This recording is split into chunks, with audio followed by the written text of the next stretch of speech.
اقرءوا كتابيه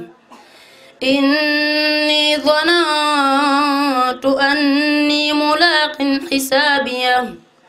وهو في عيشة راضية في جنة عالية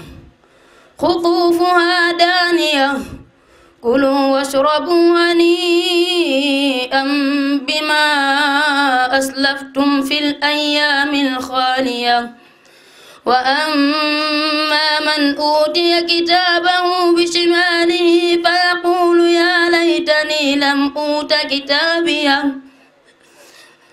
ولم أدر ما حسابيه يا ليتها كانت القاضية ما أغنى عني ماليه هلك عني سلطانيه خذوه فغلوه ثم الجحيم صلوه ثم في زلزلة ذرعها 70 ذراعا فاسلكوه إنه كان لا يؤمن بالله العظيم ولا يحض على طعام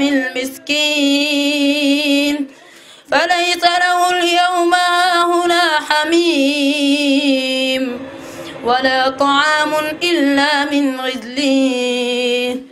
لا يأكله إلا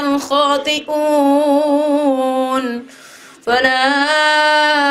أقسم بما تبصرون وما لا تبصرون إنه لقول رسول كريم وما هو بقول شاعر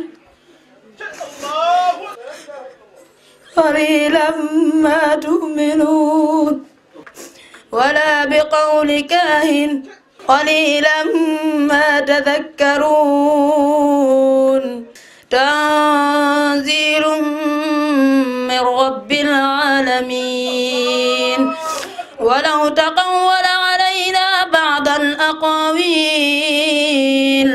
لأخذنا منه باليمين ثم لقطعنا منه الوتين فما منكم من أحد عنه حاجزين